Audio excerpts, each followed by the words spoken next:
Olá, muito boa noite para todo mundo. Na porteira aberta da Fazenda dos Três Pinheiros, os boiadeiros passaram na hora certa que o sol fazia o seu descambamento. E depois de armar arranchamento na beira do rio e acender a fogueira para rebater o frio, a comitiva novidadeira do Terra Viva DBO na TV agora está chamando os companheiros para a nossa reunião novidadeira, que começa com a apresentação da prosa brideira do dia. Sem querer chover no molhado nem ensinar o Padre Nosso para o vigário, até porque o companheiro boiadeiro que já teve tempo de engrossar o couro no mercado pecuário, está cansado de saber, né? Com o avançamento do calendário, naturalmente que o estoque de gado determinado vai ficando cada vez mais apertado.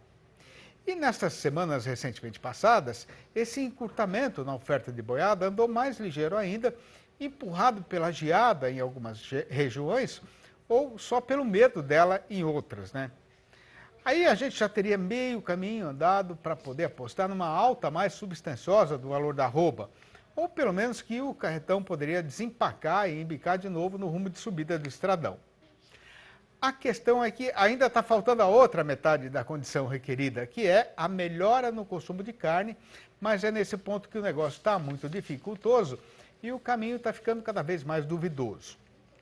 O caso é que, com o mês já entrado e bem andado na sua metade derradeira, o trabalhador brasileiro, por motivo de aperto financeiro e falta de dinheiro, está alongado do balcão do açougue e a mercadoria está demorando para sair da câmara fria.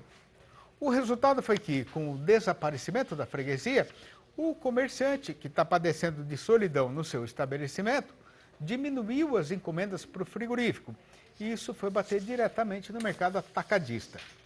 Repare, o amigo pecuarista, que, de acordo com o levantamento semanal feito pelo pessoal da Scott Consultoria, depois de subir por 3 vezes seguidas, o preço do produto sem osso está começando a perder força, aquela força que ele estava manifestando, e já apresentou até uma queda mínima e quase invisível de 0,04% nos últimos 7 dias, contados de quinta-feira passada para trás. Ainda assim, a indústria que faz a desossa conseguiu esticar sua margem de comercialização, que avançou para 24,1%, o que já está muito perto da média histórica para este setor. Não dá para dizer que isso seja ruim para eles, mas o dono do frigorífico está com saudade dessa mesma época do ano passado, quando o percentual estava em 29%, né?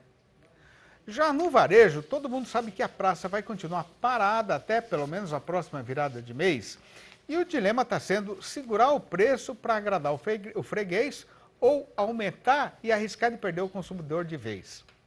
Na semana passada, o único estado que teve queda no valor médio dos cortes foi Minas Gerais, com um ligeiro tombo de 0,2%, enquanto aqui em São Paulo a alta foi de 0,2%, e no Paraná o aumento foi de 0,3%. O Rio de Janeiro trabalhou com 0,5% de alta. No mundo inteiro, e aqui no nosso terreiro também, a avaliação genômica dos reprodutores e matrizes está fazendo uma enorme revolução na seleção e no melhoramento do gado em geral. No caso do leite, quem está usando esta moderníssima tecnologia não tem nenhum arrependimento de ter feito este investimento, que tem retorno garantido na forma de aumento na produtividade do plantel da propriedade. A questão é que, por este imenso chão do sertão brasileiro, por motivo de desconhecimento e falta de informação, para muita gente, genômica ainda é quase um palavrão. Pois então, para esticar uma prosa a respeito deste assunto da maior relevância, também para o companheiro produtor de leite brasileiro, a gente convidou para a nossa entrevista de hoje o zootecnista Cleuci Mendonça Júnior, gerente de produtos para leite da Zoetis. Boa noite, Cleuci. Muito obrigado pela sua presença aqui no nosso arranchamento. É uma satisfação receber você aqui. Seja muito bem-vindo. Boa noite, Cid. Boa noite, amigos de casa. É uma satisfação a gente estar aqui mais uma vez, poder falar sobre genômica, esse assunto que ajuda os produtores no dia a dia. Para a gente é um prazer. Cleuci, aqui dos companheiros boiadeiros que estão aí, produtores de leite, boiadeiros em geral, que estão assistindo a gente aí na frente da televisão, né? A maioria, com certeza, já sabe o que é genômica, né? Mas para a gente não deixar ninguém para fora da conversa, da prosa, né? Vamos começar bem do comecinho. O que é essa tal de genômica? A genômica, propriamente dita, é o estudo do genoma do animal, daqueles genes que passam de geração em geração. Mas desde 2009, quando se começaram as avaliações genômicas, a gente reduziu essa palavra, avaliações genômicas, em simplesmente genômica. Então, quando eu falo de genômica, eu estou falando da possibilidade de, com o pelo do animal, com pelo, um material biológico, sangue, pelo, sêmen, eu consegui já fazer a avaliação genética dele, a partir de um pequeno pedaço de material biológico. É isso que a gente está falando quando está dizendo genômica. Dá para a gente ter uma ideia a respeito do tempo que o pecuarista ganha, né, para melhorar o seu rebanho em relação aos processos convencionais? Sem dúvida alguma. Então, vamos imaginar, no caso de touros, onde a gente tinha antes, gastava em torno de 6 anos para se provar um touro, e hoje os touros que estão no mercado são touros de 15 meses de idade, porque desde o início a gente já sabe a prova dele, né, com a genômica a gente já conhece a prova dele, e é só o tempo dele conseguir fazê-lo produzir sêmen. Então a gente está ganhando 5, 4 anos no macho e na fêmea em torno de 2 anos, 3 anos, que nós estamos ganhando tempo na fêmea. Então o progresso genético tem sido acelerado por conta desse tempo. Quer dizer, é um tempo fundamental, faz toda a diferença isso, né? Não é pouca coisa, né, Cleucinho? Completamente diferente. A gente está conseguindo reduzir os intervalos de geração dos bovinos, né, com essa avaliação. Então, um dos grandes avanços que se teve na suinocultura e na avicultura é que os ciclos de produção são mais curtos, então você conseguia acelerar o melhoramento numa velocidade muito grande. O que era mais difícil nos bovinos por causa do tempo longo, o ciclo longo de produção nos bovinos. Mas com a avaliação genômica, a gente consegue tomar essas decisões precocemente e ter ganho genético muito mais rápido do que a gente tinha anteriormente. Agora, Cleucinho, como é que o pecuarista lá na fazenda dele, né, vai usar a genômica para programar os acasalamentos na fazenda dele, no plantão dele? Quer dizer, como é que ele faz para escolher o touro que vai inseminar tal vaca ou o sêmen que ele vai comprar para cada vaca? Até nisso a genômica ajudou. Eu falo que o importante do melhoramento é a seleção, é saber que touro eu vou usar, né, em qual vaca eu vou usar. E o acasalamento maximiza esse resultado. E até nisso a genômica ajudou, porque a partir do momento que eu sei o valor real da minha fêmea, eu tenho que escolher touros superiores a ela para fazer o melhoramento. Então, eu saio simplesmente do que eu achava para ter uma realidade. Se minha fêmea é esse valor, eu preciso de touros superiores para poder ter gerações melhores, né? Agora, dá para a gente acreditar cegamente nos resultados da avaliação genômica de um touro ou de uma matriz? Não vou dizer cegamente, mas dá para a gente confiar com alta acurácia naqueles resultados, né? Isso que a genômica tem trazido, uma alta acurácia. Os estudos dos últimos tempos mostram que a variação de uma prova genômica para depois que o touro tem filhos é mínima, né? Tanto é que hoje os touros nos Estados Unidos e no Canadá, 70% do sêmen comercializado é de touro simplesmente genômico, não tem nenhuma filha nascida ainda, simplesmente pela genômica. Então, a gente pode confiar sim nos touros genômicos. Agora, Cleucinho, assim, uma decisão que sempre é muito complicada numa fazenda de leite, principalmente, né, é a hora do descarte, né? Ou de matrizes, ou de vacas mais geradas, etc. Ou mesmo de bezerros que estão nascendo, né? Como é que a genômica pode ajudar o pecuarista a tomar a decisão mais correta em relação àqueles animais que vão sair do plantel? Essa é uma pergunta interessante, Sidney, porque no Brasil pouco se fala em não deixar no plantel as bezerras. A gente quer sempre deixar todas as bezerras. E a gente não precisa disso. Nem deve, né? Nem deve. Dependendo da qualidade. Nem deve, porque, primeiro, criar uma bezerra é caro. E se eu coloco uma bezerra em produção, eu tenho que tirar uma vaca. E às vezes uma vaca que já pagou sua conta. Porque até ela parir a primeira vez, ela só te custou, ela não te deu lucro algum. Então, se eu tiro essa vaca que já está produzindo, já está com 2 lactações, já pagou sua conta e tudo que ela está fazendo depois é trazer lucro, simplesmente para botar uma bezerra que ainda não mostrou que veio, eu estou perdendo essa oportunidade de ganhar dinheiro com essa vaca por mais tempo. Então, uma grande oportunidade que eu vejo com a genômica é na seleção das bezerras. É deixar dentro de casa somente aquelas bezerras que são realmente interessantes para o meu negócio e que vão gerar lucro. A partir de que momento o pecuarista, né, com o auxílio da genômica, ele pode saber se aquela bezerra que está nascendo, que vai nascer ainda, ela é boa, ela vai dar uma boa vaca ou não, ela vai só dar prejuízo? Comercialmente, hoje, interessante é a partir do primeiro dia de vida. Primeiro dia de vida? Primeiro dia de vida. Interessante, né? Já tem alguns produtores sondando a possibilidade de fazer isso no embrião. Mas é uma outra técnica que requer um pouco mais é um pouco mais difícil. Mas, de forma geral, hoje, no primeiro dia de vida, eu consigo coletar o pelo desse animal, em torno de 60 dias eu tenho o resultado da avaliação, ou seja, nos primeiros 2 meses eu decido se ela fica ou não no meu negócio, porque se ela é boa ou não para o meu negócio. Agora, a partir dessas avaliações genômicas e tudo que a genômica acrescenta aí no trabalho do dia a dia do fazendeiro, né? O que muda, assim, no geral, resumidamente, no manejo desse rebanho a partir da entrada da genômica na fazenda? Então, eu acho que muda exatamente isso. A gente não tinha esse hábito de o que fazer com as bezerras. Então, eu consigo saber quais são minhas bezerras melhores e proporcionar, talvez, um manejo melhor a elas, né? Dentro do acasalamento, eu não faço mais ao escuro. Eu tenho agora uma avaliação das minhas fêmeas com a avaliação do touro e eu junto isso para trazer animais potencialmente melhorados. Então, acho que a decisão do sêmen sexado, aonde eu coloco sêmen sexado? Coloco nas minhas melhores fêmeas. Porque se eu quero ter fêmeas melhores, eu uso minhas melhores fêmeas para trazer fêmeas, né? Se eu usar sêmen convencional, eu não estou garantindo que as minhas melhores vão parir fêmeas. Então, a decisão do sexado também tem que ser racional, e não em todo mundo, simplesmente. Quer dizer, a genômica ajuda também você a aproveitar o melhor esse investimento que você faz no sêmen sexado, que é mais caro, evidentemente. Sem dúvida, exatamente isso. Ela ajuda a selecionar doadoras, ajuda a selecionar as bezerras que ficam, ajuda a selecionar aonde eu coloco o sêmen sexado para melhorar o meu investimento. Tudo isso a genômica possibilitou. Tá certo. Clossi, bom, tinha mais umas 30 perguntas para fazer para você, né? Mas esse assunto é extremamente amplo, né? O companheiro boiadeiro tem perfeita noção disso, então fica aqui, né, a nossa dica, o nosso conselho, né, para que o companheiro se aperfeiçoe nisso, se aprofunde nesse assunto, né? E passe a usar essa ferramenta que é extremamente importante na fazenda. Obrigado pela sua participação, Clossi. Até uma próxima vez. Até uma próxima. Eu que agradeço, Cid. Mais uma vez, ótimo estar com vocês aqui. Muito obrigado. E veja a seguir. Com o aperto na oferta e a promessa de valorização da boiada terminada, o pecuarista terminador de gado já está mais animado para sair no trecho, campeando bezerrada nova para fazer a reposição.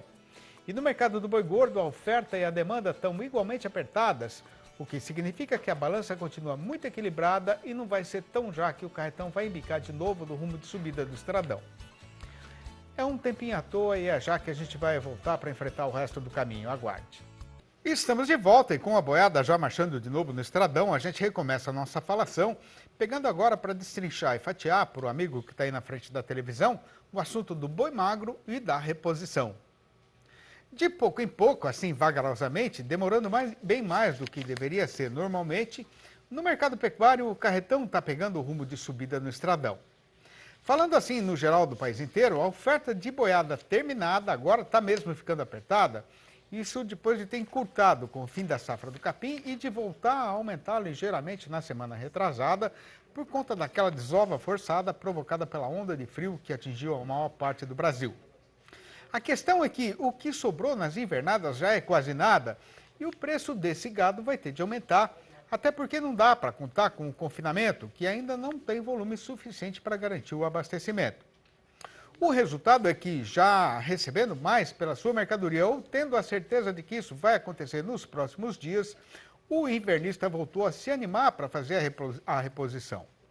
De acordo com o acompanhamento da Scott Consultoria, na Bahia a maior alta foi do boi magro de 12 arrobas, que nos últimos 7 dias contados de quinta-feira passada para trás subiu 3%, sendo negociado agora pelo valor redondo de R$ 2.000 por cabeça. No mesmo período considerado, no Tocantins, o garrote de 9 arrobas e meia saiu de R$ 1.600 para R$ 1.640. No Goiás e nas Minas Gerais, em várias regiões a geada obrigou o fazendeiro a vender tudo ou pelo menos a aliviar a carga do pasto. Mas isso também provocou o aumento do interesse por bezerrada nova, porque a roda tem de girar e o caboclo tem de trabalhar e não dá para ficar com a área parada, né? Em Mato Grosso do Sul, aconteceu mais ou menos a mesma coisa com o boi gordo, mas a demanda por reposição não aumentou nada e o preço da mercadoria está tropicando e cambeteando na praça. Em São Paulo, é o mercado do gado pronto que está patinando, Mas assim mesmo tem procura pelos animais mais jovens. O problema está sendo o preço, que já tinha subido muito e não está sendo do agrado do invernista paulista, que está preferindo sair para comprar nos estados vizinhos, onde o preço não está assim tão salgado. Antes de seguir com a nossa programação, eu peço a atenção especial para o recado que eu tenho para passar para os companheiros boiadeiros do Brasil inteiro. O caso é que a tradicional e nacionalmente conhecida marca OB vai realizar mais uma vez o leilão OB Delivery, que este ano está chegando na sua edição de número 75. A venda vai ser no domingo, dia 28 de julho, a partir das 2 horas da tarde, numa realização da Estância Bahia Leilões e com transmissão ao vivo aqui do nosso canal Terra Viva. Serão 200 touros Nelore Mocho, 100 touros Brahman e ainda uma oferta especial de fêmeas. Tudo isso com a garantia de uma seleção dirigida para alta produtividade a campo, que tem nada menos que 72 anos de história. O frete é gratuito para todo o Brasil, dentro da malha viária, independentemente da quantidade. Para fazer o cadastro e poder dar lances no leilão, o amigo deve ligar para o telefone 65 2121 6700. Eu vou repetir, 65 2121 6700. Não perca! Depois de rapelar a invernada para tirar a soca da boiada engordada e antes de apresentar no mercado o rebanho que foi ajuntado no eito, carece de adquirir sabedência e tomar tenência a respeito do preço que está sendo falado na freguesia para esta nossa mercadoria. No romper da madrugada, quando a passarada começou a cumprir a sua obrigação de fazer a anunciação da alvorada, de chamar o sol para se alevantar e alumiar a manhã invernal, no Chapadão e na Serra Geral, o companheiro boiadeiro olhou para o calendário e mais uma vez ficou desacorçoado. O que ele viu foi que não vai ser tão já que vai se descombinar a atual conjugação de motivos que não estão deixando o carretão voltar a embicar na subida do estradão. E o jeito vai ser esperar a virada do mês para ver se o vento vai poder mudar o rumo do mercado.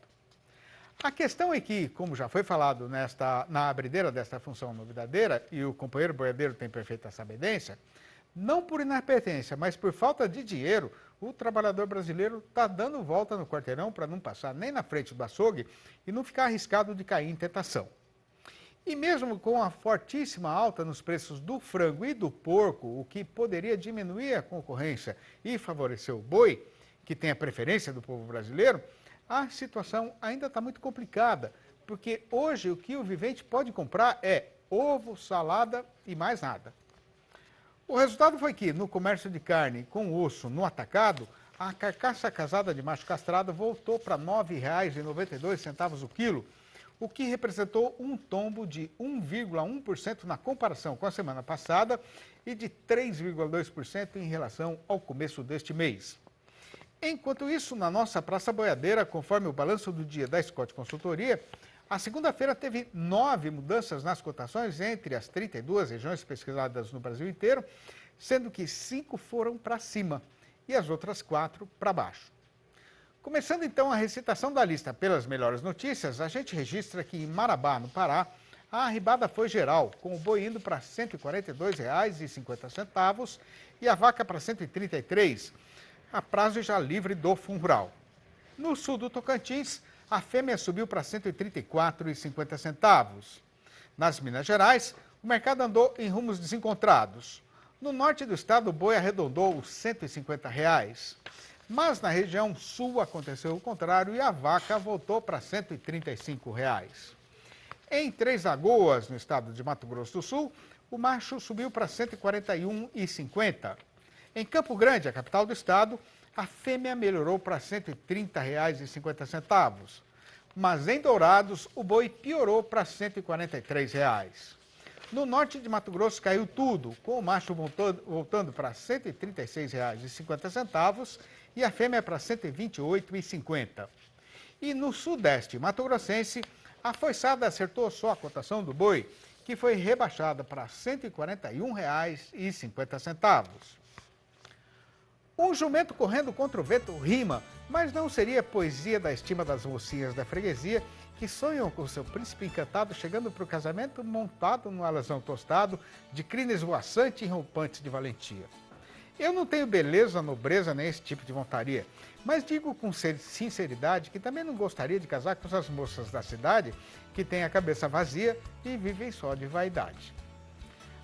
Agradecendo a gentileza do acolhimento e atenção que a nós foi dispensada, a comitiva já vai desarmando o arranchamento para pegar de novo a estrada, mas já deixa feita a combinação de voltar para uma nova apresentação do Terra Viva DBO na TV amanhã, às 6h30 da manhã e às 7h30 da noite. Um abraço para todo mundo e até lá então.